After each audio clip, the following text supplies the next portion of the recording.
On est quasiment nerveux de se voir. Je sais pas si c'est comme ça, vous autres, mais on dirait, moins on sort, moins on veut sortir à un moment donné. Hein? Tu dis, il faut que je sorte. Tout à coup, je rencontre du monde, moi, là.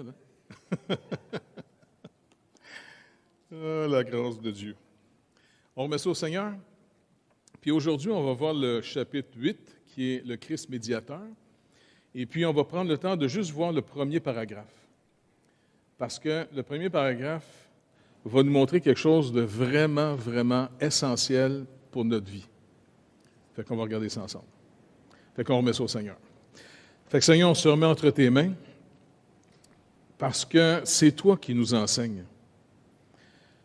Seigneur, tu nous montres dans ta parole que Seigneur Jésus-Christ t'a fait la rédemption, la rémission de nos péchés, afin de nous purifier et qu'on puisse recevoir de toi, Seigneur Dieu, ton Esprit, l'Esprit Saint. Saint-Esprit de Dieu, c'est toi qui es notre instructeur premier, c'est toi qui illumines la parole. Parce que c'est comme s'il y aurait deux niveaux, on dirait, à la compréhension. Il peut y avoir juste une compréhension intellectuelle, mais on va avoir, Seigneur Dieu, une compréhension qui illumine notre entendement, qui nous sort des ténèbres, qui nous rappelle que tu ne peux pas nous mentir. Fait que Seigneur, on compte sur toi encore une fois pour que tu puisses renouveler notre intelligence et puis nous aider à mieux saisir l'espérance dans laquelle tu nous as placés. Merci d'avance, Père, au nom de Jésus. Amen. Donc, le premier article, ou le premier chapitre, on pourrait dire, du premier paragraphe du chapitre 8, comme le Christ médiateur, on va le lire d'abord. Puis, merci, Yves a mis ça sur... il a tout arrangé ça en super beau.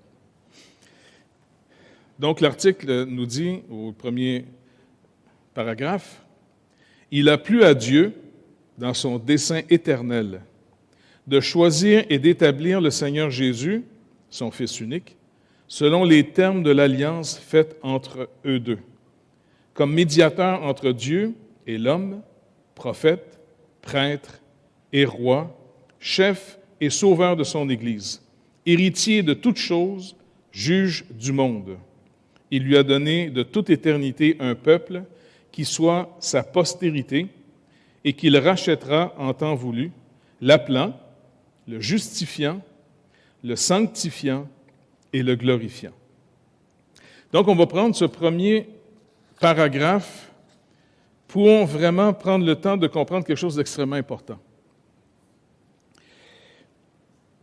Étant jeune chrétien, j'avais finalement de la difficulté souvent à comprendre. Oh, merci beaucoup. Et puis, à comprendre finalement le principe que nous sommes morts en lui, et puis finalement, c'est Christ qui vit en nous.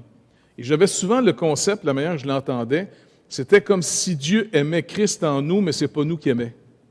Tu sais, comme si on était trop dans l'histoire. Et puis, je me rappelle un jour, je restais encore chez mes parents, j'étais revenu d'Europe, et puis je lisais entre autres La vie chrétienne normale de Watchman Nee, puis il en parle aussi dans tout ça, tu sais. Puis, tu sais, je demandais au Seigneur, j'ai dit, écoute, aide-moi à comprendre, parce que je ne comprends pas, là, tu sais. Ça a l'air d'être une vérité fondamentale, cette affaire-là. Et puis, je n'arrive pas à comprendre qu'est-ce que tu entends par que nous sommes morts en lui et que maintenant, c'est Christ qui vit en nous. Tu sais. Et puis, c'est drôle parce que j'étais assis, c'est un genre de, pas de balcon, une véranda, là, tu sais, chez mes parents. Là, et puis, je regardais des petits-enfants qui étaient en train de jouer dehors, tu sais. Et soudainement, je vois un petit garçon que je me rappelle d'avoir vu une couple de fois, mais un petit garçon qui avait eu un accident quand il était jeune, il était brûlé. Et puis, il est arrivé finalement avec son petit vélo, tu sais. Puis les autres enfants, quand ils l'ont vu arriver, étaient un petit peu surpris de le voir, tu sais, à cause qu'il est assez défiguré par le feu. Et puis quand je l'ai vu, on dirait que c'est comme ça appartient à une histoire dans ma tête. Et puis j'ai l'impression finalement que c'est comme si le Seigneur me montrait en disant, tu vois le petit garçon, eh bien finalement, ça, c'est toi, brûlé. Et puis là, il y a comme une histoire qui s'est inventée dans ma tête. Là. C'est sûr que j'ai une imagination un peu trop fertile des fois, là, mais ça m'aide des fois à comprendre un petit peu. Là, j'ai besoin de voir dans la vraie vie la parole de Dieu. Ça ne reste pas juste théorique, sais, puis qu'on peut se gargariser avec la parole, mais en réalité, comment, ça veut dire quoi? Et puis, à un moment donné, c'est comme si je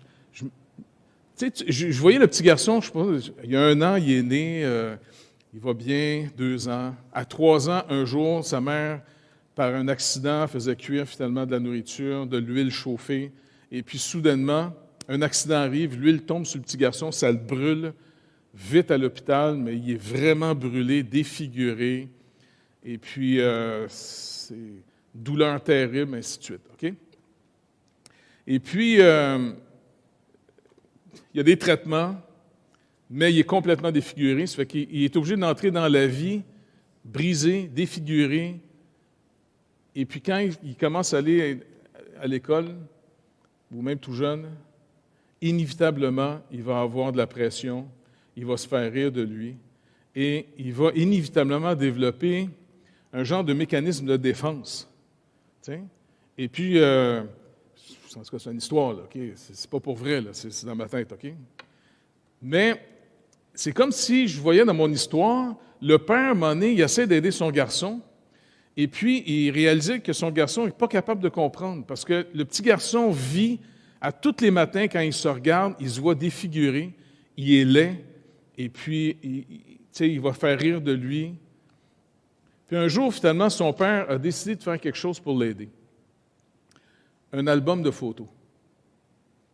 Et puis dans l'album de photos, c'est comme si le père avait fait un côté les photos de lui-même, puis l'autre à côté les photos de son garçon. Parce que souvent, il entendait sa grand-mère, la mère du père, parler au petit garçon en disant « Tu ressembles tellement à ton père, tu étais vraiment l'image de ton père. » Et puis le petit gars, il regardait son père, puis il se regardait dans le miroir, il n'y avait aucun plus rapport pantoute, tu sais. Mais le père, finalement, prend toutes sortes de photos, et puis il met les photos de lui-même, par exemple, je ne sais pas moi, à 6 mois, mais il trouve une photo de son garçon aussi à 6 mois. Il la met à côté. OK? Puis il s'en va comme ça. Puis, inévitablement, arrivé à 3 ans, ben, il met comme une ligne rouge le feu. Et là, il continue à mettre des photos de lui et il met des photos de son garçon défiguré à côté, tu sais, pour lui apprendre une vérité. Parce qu'un jour, dans mon imagination, OK, c'est pas pour vrai, là, c'est juste une histoire. C'est comme si un jour, le médecin vient le voir et dit « Écoutez, on a un nouveau traitement. Un jour, on va être capable de lui redonner son vrai visage. On va finalement être capable de le restaurer complètement. Mais en attendant, il faut qu'il finisse un certain âge. On ne peut pas le faire avant qu'on va dire qu'il ait 16 ans ou 17 ans ou 18 ans. » Là, le petit garçon, finalement, il entend cette nouvelle-là, puis son père dit « Écoute, tu vas retrouver ton vrai visage. Fait que là, tu vas continuer à apprendre à vivre dans notre famille, puis tu dois te comporter finalement selon les valeurs de notre famille. » Le petit garçon, inévitablement, va à l'école, il fait rire de lui, puis à un moment donné, il est tanné de faire rire de lui, ça fait qu'il devient un peu agressif. Il se bat. Et puis, son père, à un moment donné, le directeur de l'école l'appelle. Et puis, le petit garçon, il va souvent chez le directeur, tu sais. Ça, c'est dans le temps quand moi j'allais à l'école, tu sais. Aujourd'hui, les parents vont chicaner les professeurs, mais à l'époque, les professeurs avaient raison. Tu sais, bon, okay, c'est à cette époque-là que j'ai imaginé mon histoire. Ça fait que le petit garçon voit son père arriver, puis lui, il est dans le bureau du directeur, puis il se demande comment ça va tourner, tu sais. Fait que son père ne dit rien, il prend le petit garçon et dit « Viens-t'en avec moi. » Il embarque dans la voiture. Il dit rien. Puis le petit gars, il est nerveux, c'est comme si « Ah ouais, chicane-moi tout de suite qu'on en finisse, là, tu sais, puis chicane-moi, puis ah ouais. » Le père ne le chicane pas pantoute. Ça fait qu'il s'en va, puis il ne s'en va pas à la maison. Le petit garçon a un petit peur un peu. Là. Il a commencé à ne va pas à la maison. Il détourne la voiture. Il va-tu me tuer et me coucher dans la rivière? Ou bien, tu sais. Non, ils s'en vont finalement dans une crèmerie.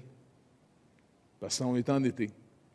Et puis, il va chercher 2 bananes à split. En tout cas, il ne comprend pas trop ce qui se passe. Fait que le père, finalement, s'en va acheter ça. Il s'en va s'asseoir une petite table dehors. Et devinez qu'est-ce que le père fait? Il prend l'album de famille, puis il dit « Ah, arrête avec ça. Non, faut que tu réalises. » Fait que là, il recommence à y remontrer finalement toutes les photos. Et puis il dit « Regarde comment tu me ressembles. Regarde comment tu me ressembles. Tu es tellement mon image. » Mais c'est sûr qu'aujourd'hui, tu es déformé par le feu. Mais quand tu te regardes, n'oublie pas, ce n'est pas ton vrai visage que tu vois, c'est le feu que tu vois. Tu vois ce que le mal a fait dans ta vie. Maintenant, fais-moi confiance, parce qu'un jour, je vais te redonner ton vrai visage. Et puis, on dirait que c'est comme ça que le Seigneur m'a aidé à mieux comprendre. Ayant été créé à l'image de Dieu, les êtres humains ont plus le comportement à l'image de Dieu. Tu sais, on s'en venait tout à l'heure dans des informations avec la pornographie juvénile, les viols mis sur film, que le monde regarde ça, tu dis, coudonc, c'est quoi cette écœuranterie-là? Là? Qu'est-ce qui pousse les gens à faire des films comme ça, ou des gens à les regarder, l'horreur, le vol, le mensonge, la tricherie. Je veux dire, notre monde, là, il n'est pas sécurisant pour Saint-Saëns. Et pourtant, on a été créé à l'image de Dieu. Mais on a perdu cette image-là. Pour nous autres, ce n'est pas le feu, ça s'appelle le péché. Séparés de Dieu, ça nous a complètement défigurés. Maintenant, quand on lit finalement l'article sur Christ, quand vous lisez l'Évangile et que vous adorez le Seigneur, vous contemplez le Seigneur, je veux juste qu'on se rappelle une chose. Jésus-Christ, savez-vous quoi? C'est vous. C'est vous quand le Seigneur va nous ressusciter. On s'en va finalement dans sa présence et par contre, on doit apprendre à vivre aujourd'hui avec le visage défiguré, mais que le Seigneur nous a fait une promesse, un jour, il va nous redonner totalement la délivrance, qu'on va refléter son image. Regardez ce que Paul nous dit dans 2 Corinthiens 3,18, si je ne me trompe pas. Pardon? Oui?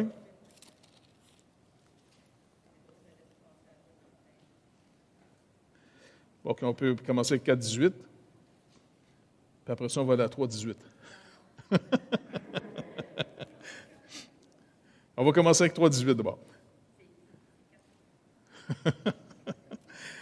2 Corinthiens 3,18 nous dit « Nous tous, qui, le visage découvert, contemplons comme dans un miroir la gloire du Seigneur, nous sommes transformés à la même image, de gloire en gloire, comme par le Seigneur, l'Esprit. »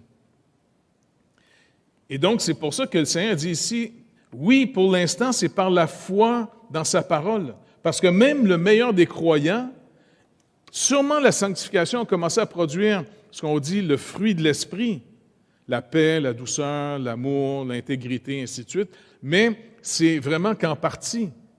Parce que quand on se regarde dans le miroir le matin, notre vieille nature est toujours là. Il faut se mettre en garde de ce qu'on est tout le temps. Quelqu'un qui pense qu'il n'y a plus de vieille nature, qu'il pense que le péché ne peut plus l'atteindre, et puis il a dépassé ça, cette personne-là va frapper un mur dans pas grand temps.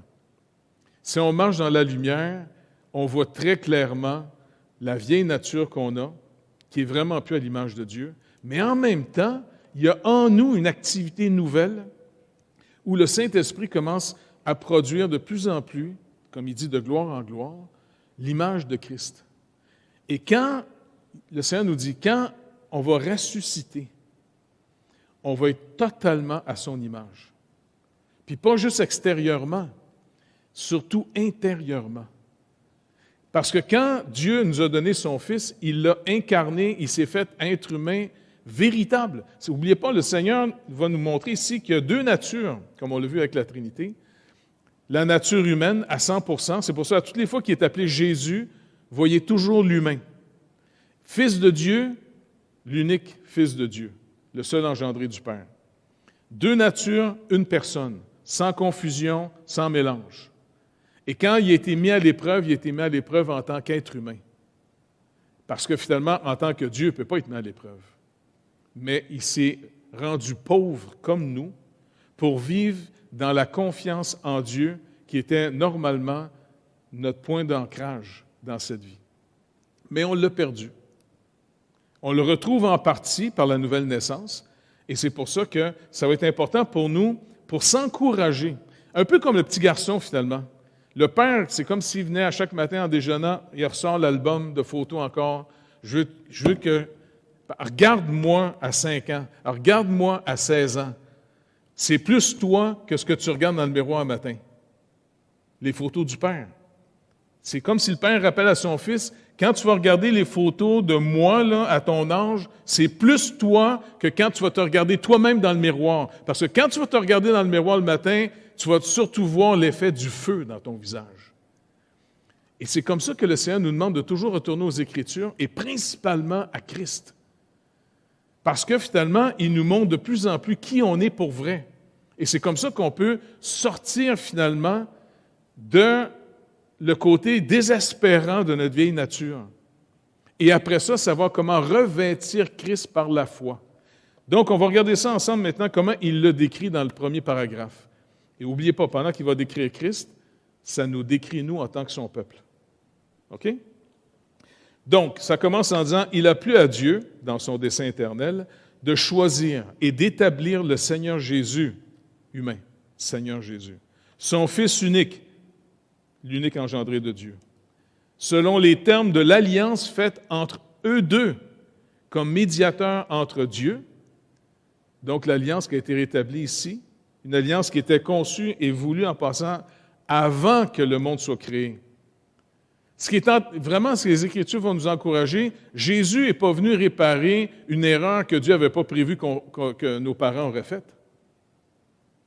Tu sais, c'est pas comme une roue de secours en disant « faites-en pas, m'a essayé de t'arranger ça ». Non, non, avant même la création, Jésus-Christ, le Seigneur, le Fils unique de Dieu, l'engendré du Père, la gloire du Père, savait très bien comment la création finale va être. C'est pour ça qu'en ce moment, on n'est pas dans la création finale. C'est sûr que pour les athées ou les gens qui croient en rien, ils pensent qu'il n'y a que ça à vivre. Mais nous, le Seigneur veut nous rappeler une chose en disant, non, non, ici, là, comprenez une chose, vous êtes comme des voyageurs et des pèlerins. On est entre, finalement, une création et sa finale qui s'en vient. On n'est pas dans une création finale ici en ce moment. On s'en va dans la nouvelle création que Dieu va faire bientôt. Et c'est pour ça que, oui, on peut se consoler quand un croyant, surtout en tant que croyant, là, né de nouveau, quand un des nôtres meurt, on peut se consoler avec une espérance beaucoup plus solide que, par exemple, les gens qui n'ont pas d'espérance, qui n'ont pas de foi, ou qui ont juste un genre de christianisme culturel, tu sais, mais qui n'ont jamais cherché à connaître vraiment le Seigneur pour vrai.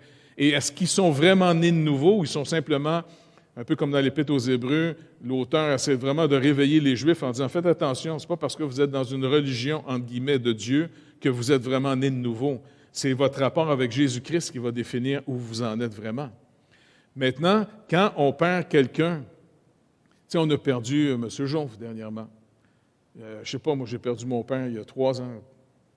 Et puis on a perdu des amis, Gaétan Leduc, Gaétan Bouchard, qui est un ami aussi avec qui on a recommencé la mission en Haïti. Il y a plein de nos frères et sœurs, tu sais, Micheline, la mère de... Pardon. Micheline Blain, tu sais, on a fait des missions ensemble, puis c'est tous des amis. Mais dites-vous une chose. Ici, là, ce qu'on vit en ce moment, là, c'est comme si on était en voyage. Et puis, il y a des gens qui vont descendre à des stations différentes. OK? Mais tous ceux qui sont nés de nouveau et rachetés, on ne se perdra jamais de vue. Puis en même temps, quand on va se redécouvrir plus brûlé, plus défiguré, même certains se demandent, on va-tu se reconnaître? Mais je pense qu'on va être moins intéressé d'essayer de reconnaître ce qu'on était dans la chair. On va être bien plus en train de redécouvrir ce que réellement on devait être depuis toujours dans le cœur de Dieu. Donc, si quelqu'un meurt, oui, c'est triste, mais on a une super consolation. Ils sont présentement dans la présence de Dieu. Ils ont passé le fameux mur de la mort. Le Seigneur les a complètement délivrés de toutes les craintes, de tout le rejet, de toute condamnation. Comme il a dit à ses propres disciples à l'époque qui étaient revenus complètement heureux d'avoir eu une puissance comme il n'y avait jamais eu quand le Seigneur les a envoyés faire la mission, chasser des démons, guérir les malades, ils ont vu des miracles, les gars, ils capotaient bien raide, là, tu sais. Le Seigneur dit, non, réjouissez-vous plutôt que vos noms sont inscrits dans le livre de vie. Vous êtes destiné à une vie que vous ne pouvez même pas vous imaginer pour l'instant. Et donc, d'étudier les Écritures et surtout d'étudier la personne de Jésus-Christ, c'est comme si vous étiez en train de vous étudier vous-même. Rappelez-vous, le père va rappeler à son enfant régulièrement, « Regarde-moi, tu vas plus voir ce que tu es que si tu te regardes dans le miroir aujourd'hui. » Parce que quand tu vas te regarder aujourd'hui, encore une fois, c'est le feu que tu vas voir. C'est pas ce que tu es. Donc, il dit donc, il a fait une alliance entre eux deux, et puis, comme médiateur entre Dieu et l'homme, Jésus-Christ, Dieu s'est fait homme pour que l'alliance se refasse. Cette alliance que depuis le premier et tous les autres Adam en chemin, si vous étudiez les Écritures, vous allez remarquer que Dieu renouvelle sans arrêt en image son alliance. Mais ils ont tous échoué. Adam a échoué, Noé a échoué. Noé, c'est comme l'image de la nouvelle création. Parce que le monde d'alors a péri, et quand il est arrivé à la fin, quasiment plus d'un an, là, il est sorti de son arche, c'est comme une image de la terre nouvelle. Il a planté une vigne, il s'est saoulé, ça a mal tourné. Mais pourquoi le Seigneur montre leurs erreurs? Pas pour les disqualifier, pas pour rire d'eux autres, pour leur montrer qu'ils sont une image du vrai Adam qui va venir à la fin. Dieu seul peut être notre Adam fidèle et solide. Il s'est incarné pour faire ce que nous, on n'est pas arrivé à faire. Noé a échoué. Abraham a échoué aussi, malgré toutes les choses qui s'est passées merveilleuses. Écoute, quand tu fais passer ta femme aux douanes pour ta sœur parce que tu as peur de te faire tuer, et puis tu la laisses aller finalement coucher dans le lit de Pharaon, pas bien bon ça. C'est pas fort. Puis en plus, tu comptes des mensonges. C'est qu'avec Abimelech, je pense qu'il a raconté des mensonges, puis l'autre, il s'était aperçu parce qu'il commençait à être frappé. Les deux, même Pharaon s'est aperçu, on dit « Hey, qu'est-ce que tu as fait là? » Parce que Dieu avait fait une promesse à Abraham. Ceux qui vont te bénir, je vais les bénir. Mais ceux qui vont te maudire, je vais les maudire. Là, il a pris sa femme. Mais Abraham, finalement, il a menti au gars. Mais Dieu est intervenu pareil. Abimelech s'en est aperçu. Pourquoi tu as fait ça? Puis Dieu dit, tu vois, il a fait un songe. Abimelech, c'est tellement drôle, c'est tellement drôle. Moi, j'ai hâte de rencontrer le Seigneur en personne. Je suis sûr qu'il est comique. Il aime rire. Parce que, ou bien il nous a montré à quel point qu'on est drôle des fois aussi. Tu sais. Quand il a présenté pour la première fois le ministère du prophète dans la Bible, c'est par Abraham. Puis il dit à Abimelech, tu vas demander à Abraham de prier pour toi, car il est prophète. C'est à cause d'Abraham que le gars est dans le trouble. Il avait même dit à Dieu dans son songe, écoute, je l'ai fait dans pleine innocence, il m'avait dit que c'était sa sœur. Je le sais, c'est pour ça que je t'ai empêché de faire ça. Si tu ne rends pas ça, tu vas mourir, toi, puis toute la... Tu sais. OK. Fait que là, le gars qui a compté une menterie, c'est le prophète. Et puis en plus, il dit, tu vas aller demander qu'il prie pour toi. Sur quelle base vous pensez qu'il est l'homme de Dieu? Il est justifié. C'est une imputation de justice. Le Seigneur Jésus-Christ va payer pour cet homme qui a appelé. N'oubliez pas, le Seigneur paye pour tous ceux qui appellent. Il a payé cher pour Abraham dans le jardin de Gethsémane. Il en a sué des grumeaux de sang. Et il l'a soutenu, il l'a pardonné, il l'a ramené. Même chose avec, finalement, Isaac. Isaac, c'était pas un monsieur spirituel très fort, hein? Tu sais, je veux dire, c'était un petit peu comme le fils d'un riche, là. Tu sais, monsieur bébé gâté. Mais il a une fois fait un acte de foi qui est marqué dans l'Hébreu, chapitre 11. Son acte de foi, c'est quand son fils aîné est revenu et puis qu'il venait de réaliser qu'il avait béni Jacob plutôt qu'Ésaü. Puis Ésaü, t'en as-tu une autre bénédiction d'abord? Non, c'est non.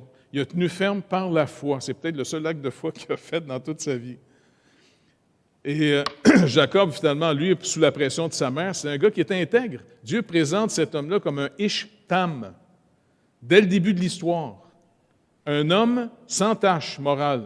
C'est comme ça que Job est présenté, un Ish, un homme, Tam, un homme droit. Parce que trop souvent, on parle toujours de Jacob comme un tortueux.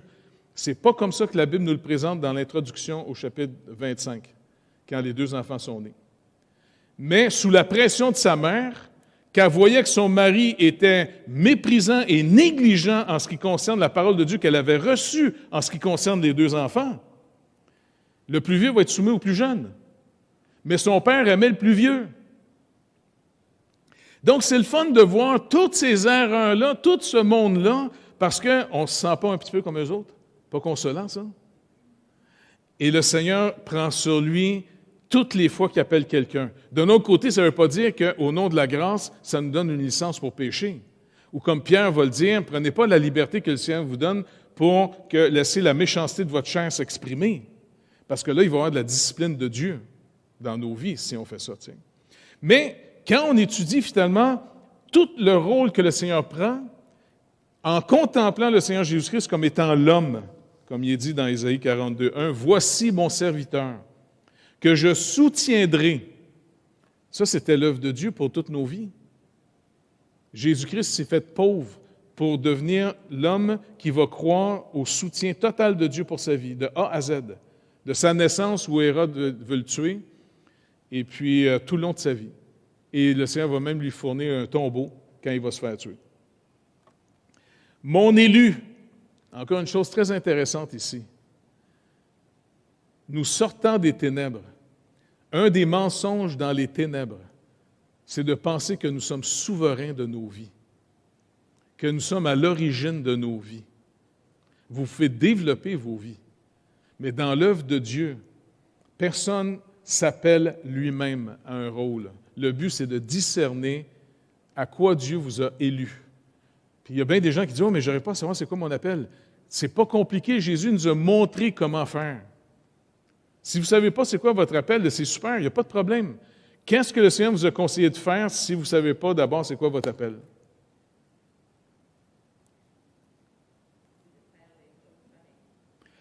Oui,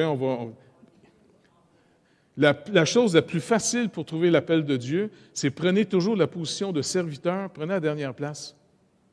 Prenez la dernière place. La plupart des gens grimpent, ils vont tasser les gens, ils vont calomnier quelqu'un. Tu sais, ils se font de la place, comme dans le monde. Si vous faites ça dans l'œuvre de Dieu, vous allez frapper un mur solide un moment donné, je vous garantis. Par contre, si vous prenez la dernière place, en passant, faites-le juste pour vous amuser, pour voir qu'est-ce que ça va donner. Ça marche. Moi, je me rappelle avec l'équipe, on avait été appelés pour aller travailler sur la Gracia. Tu sais, petite équipe de Canadiens qui ont rejoigné les Américains, puis qui ont été arrivés sur le bateau, en Floride. Tu sais, j'ai vraiment senti qu'il y avait une genre de petite tension. Et puis, l'équipe qui était sur place, c'est comme si on les envahissait. Parce que le problème de vivre sur un bateau, ceux qui sont là depuis un bout de temps, quand tu arrives sur le bateau, tu es comme un envahisseur. Parce que c'est pas gros, hein, un bateau. Et puis, là, je voyais ça, puis l'équipe commençait à dire « Hey, puis tout le travail, il fallait tout charger le bateau, il fallait gratter, repeindre le bateau au complet. Et c'est drôle parce que l'équipe des Américains, sauf 1 ou 2 frères américains, les autres faisaient rien. Rien. Puis nous autres, on payait, en plus, tu sais, à chaque semaine, ça coûtait tant pour la nourriture, les autres ne payaient pas. Et puis, c'était comme vraiment injuste, tu sais. Puis là, l'équipe était venue me voir, on disait « Hey, on ne sera pas niaisés. » Je dis « Non, les gars, c'est quoi? » Les gars et les filles, on va essayer quelque chose. C'est super, on a un environnement fantastique, là. On va prendre la dernière place, OK? Ben voyons! Non, regarde! On prend la dernière place, ça va être le fun. On va voir les tâches qu'ils nous donnent.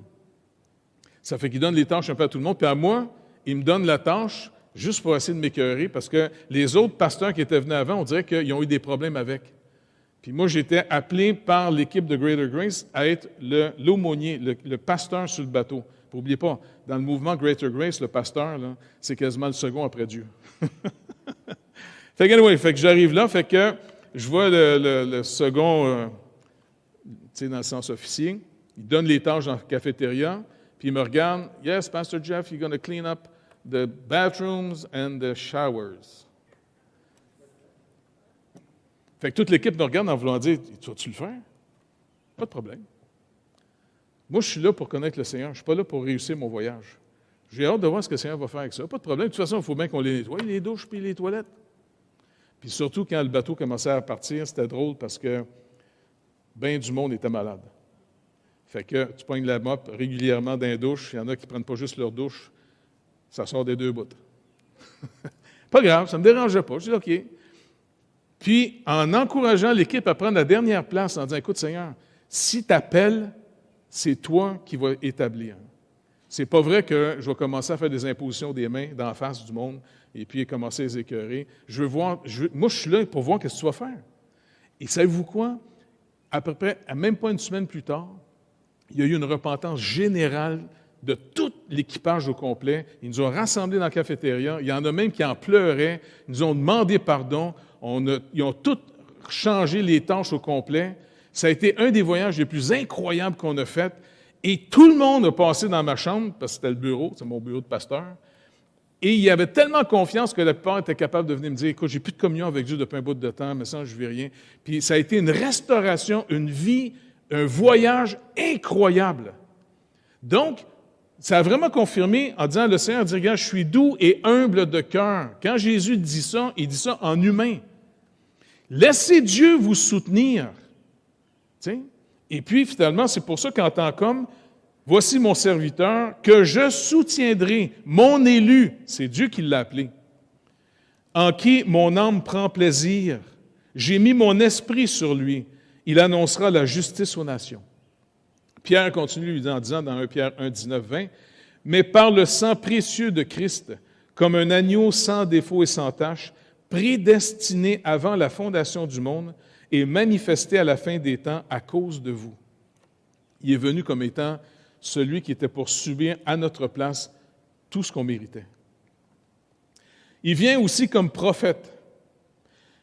C'est une prophétie que Moïse avait donnée, que Pierre rappelle entre autres aux gens à Jérusalem dans Actes 3, 22. Moïse a dit, « Le Seigneur, votre Dieu, vous suscitera d'entre vos frères un prophète comme moi. Vous l'écouterez dans tout ce qu'il vous dira. » Puis le verset d'après qui continue en disant, « Et ceux qui ne l'écouteront pas vont être retranchés du peuple. » Il est là aussi, il vient aussi comme prêtre. Hébreux 5, versets 5 et 6. « Et Christ ne s'est pas non plus attribué la gloire de devenir souverain sacrificateur, mais il la tient de celui qui a dit, « Tu es mon fils, je t'ai engendré aujourd'hui. » Comme il dit encore ailleurs, « Tu es sacrificateur pour toujours selon l'ordre de Melchisédek. » Donc, on voit ici encore une fois que le Seigneur nous montre que dans ces trois domaines-là, il restaure l'être humain. L'être humain avait été créé pour être sur la création de Dieu, l'homme qui est le serviteur de Dieu soutenu par le Seigneur, le prophète, celui qui reçoit la parole de Dieu et qui va finalement diriger la création par la parole de Dieu. Et troisièmement, il est l'intermédiaire entre Dieu et la création, comme prêtre.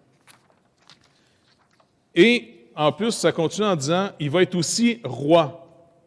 Psaume 2, verset 6. « C'est moi qui ai oint mon roi sur Sion, ma montagne sainte. » Est-ce que vous réalisez aujourd'hui que notre nature déchue, elle se rebelle continuellement contre Dieu en manifestant un rejet du Dieu, du Seigneur, du roi des rois qui a établi sur toutes les nations. Principalement les nations qui ont eu l'Évangile en abondance. Aujourd'hui, il y a une grande apostasie. Par exemple, au Québec, là, puis au Canada, il y a une moquerie générale sur la seigneurie de Jésus-Christ. Combien de fois on entend des gens dire « Ah, c'est fini ces valeurs-là judéo-chrétiennes qui nous faisaient tous sentir coupables. » Mon pauvre toi, si tu te sentais coupable à cause des valeurs judéo-chrétiennes, c'est que tu étais coupable en fonction de la loi de Dieu. Et Jésus-Christ est venu sauver ce qui était perdu.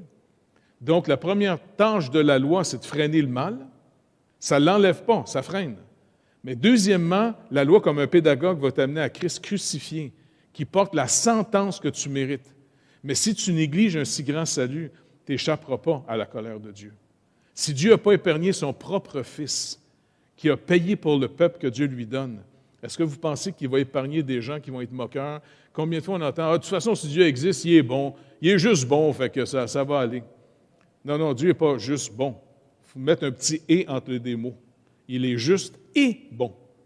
Il est tellement bon qu'il va nous délivrer de la juste colère qui s'en vient sur l'humanité. Donc, il l'a établi aussi chef et sauveur de son Église. Éphésiens 1, versets 22-23. Il a tout mis sous ses pieds. Il l'a donné pour chef suprême à l'Église, qui est son corps, la plénitude de celui qui remplit tout en tous. Et c'est pour ça que maintenant, le Seigneur vous voit pas défiguré. Lui, il sait réellement qui on est. Et c'est pour ça qu'il faut lui faire confiance. Il nous aime. C'est pas juste Jésus en dedans de nous, parce que longtemps, comme je vous dis, comme jeune chrétien, souvent on me dit tout le temps, écoute, le Seigneur, c'est Jésus qui aime en toi. Là, mais moi, ça veut dire que quoi? Moi, je suis trop dans le game. Là, Non, en réalité, le Seigneur nous voit plus défigurés.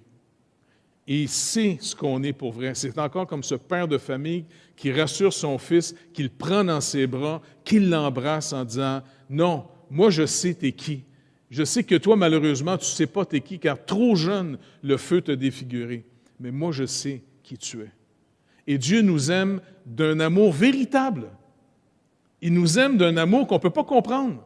Comme le petit garçon ne comprend pas pourquoi son père n'est pas plus fâché contre lui quand il craque face à la moquerie, face au rejet à cause qu'il est défiguré. Comme nous, il dit, n'oubliez pas, vous allez vivre dans un monde qui va vous rejeter. Jésus le dit à ses propres disciples, vous allez être haïs à cause de moi.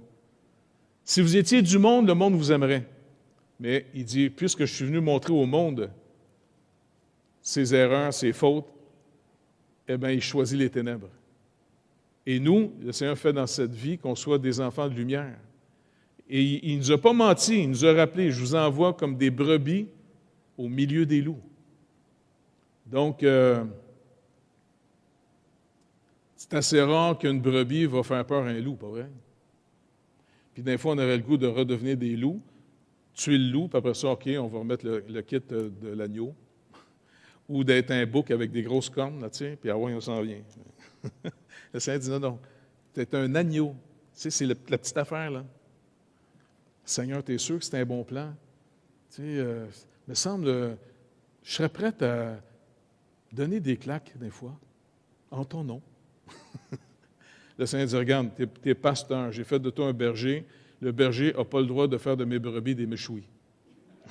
OK. Il le fait héritier de toutes choses. Pas en tant que Dieu. En tant que Dieu, il est créateur de toutes choses. Tout lui appartient. C'est en Jésus, en homme. Il rétablit l'être humain en lui. On va être héritier de toutes choses. Et c'est pour ça, en passant, que même les principautés dans les lieux célestes, comme Paul dit, faites attention, ce n'est pas contre la chair et le sang que vous avez à combattre, c'est contre les principautés dans les lieux célestes. Eux autres savent qu'on est les prochains régnants. Et ils vont chercher à comment ils peuvent détruire nos vies, comment ils peuvent nous faire manquer notre vocation, comment ils peuvent nous ramener dans les ténèbres.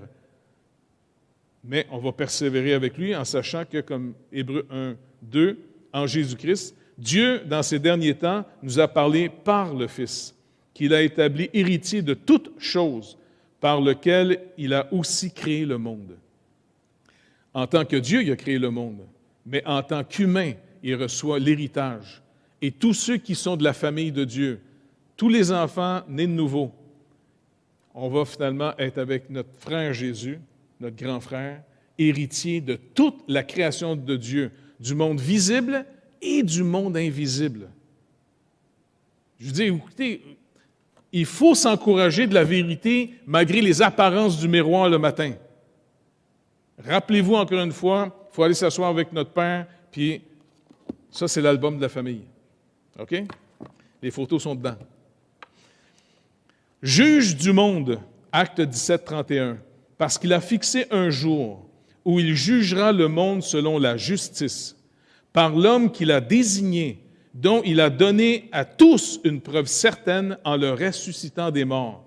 Ça, il dit ça à Athènes, à l'Acropole. Non, c'est à l'Agora.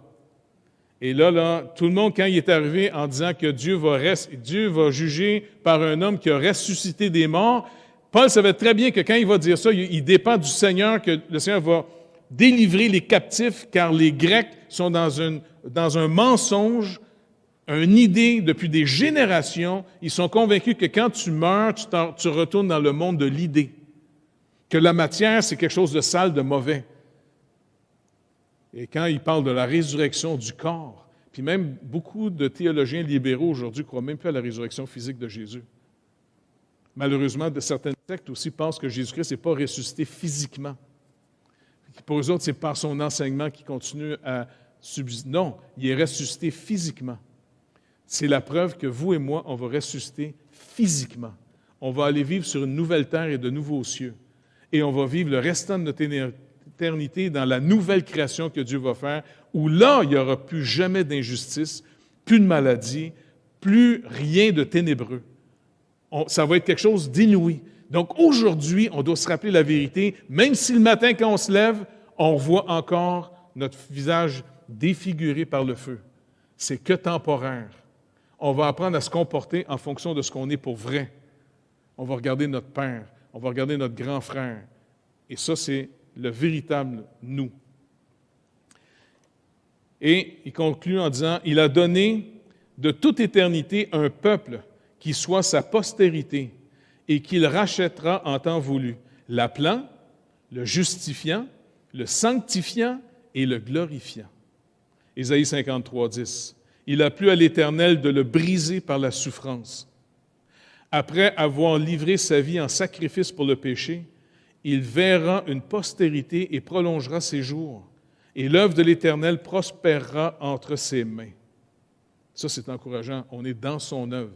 Comme Paul le rappelle, nous sommes l'œuvre de Dieu, créée en Jésus-Christ, pour les œuvres qu'il a préparées d'avance, afin qu'on y marche. Encore une fois, pour marcher dans les œuvres de Dieu, rentrez jamais dans l'œuvre de Dieu avec arrogance. Prenez toujours la position de serviteur. Dieu résiste les orgueilleux, mais il fait grâce aux humbles. Et c'est comme ça que Dieu lui-même va vous amener où il veut. Et personne ne peut vous empêcher d'entrer dans le plan de Dieu si vous restez dans l'humilité, car Dieu dit, c'est moi qui soutiens mon serviteur. Ce n'est pas le serviteur qui est capable de se faire une place par lui-même. Et ceux qui le font vont toujours se faire débarquer par le Seigneur en temps et lieu. Dieu résiste les orgueilleux, mais il fait grâce aux humbles. Donc, c'est facile d'être humble, c'est de ne pas avoir peur de ta pauvreté. Le Seigneur nous donne l'illustration. Prends pas la première place. Tu sais, dans son histoire, là. Prends pas la première place. Parce qu'à un moment donné, je peux te dire, attends, toi, viens ici en avant. Mais si tu es assis à la première place, tu ne peux pas prendre la deuxième, parce qu'habituellement, elle est prise. Et qu'est-ce qui arrive? Tu es obligé de marcher devant tout le monde pour aller t'asseoir involontairement en dernière place.